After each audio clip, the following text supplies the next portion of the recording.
pan ddaw'r Gwanwyn i'r gaeaf man un mor hir.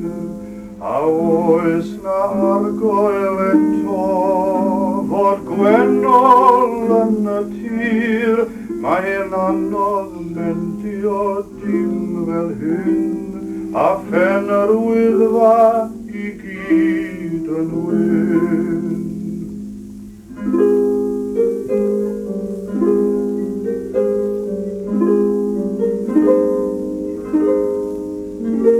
Mi ddoi at y Gwanwyn a chodi cyndawr gog. Mi ddoi pan gynhesith yr awel ar y glog. Mae'n anodd mendio dim fel hyn, a phen yr wyddfa i gyd yn wyn.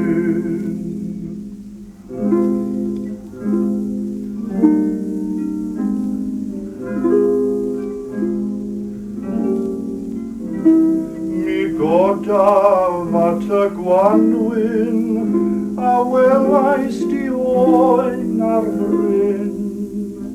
Ond fydd hi'n braf cael stelcian am dipyn wrth y llyn.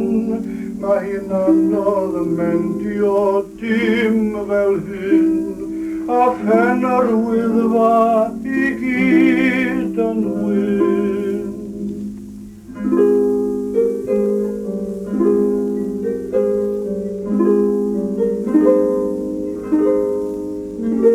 Ni ddaeth rhyfeddod Gwanwyn ar gwryd yn ôl i'w wel, ond pnawn o Ebrill tonner a'n diglu at ei fel, a chanau'r gog yng nghoed y fflydd pan gliwn i'r arch yn crau.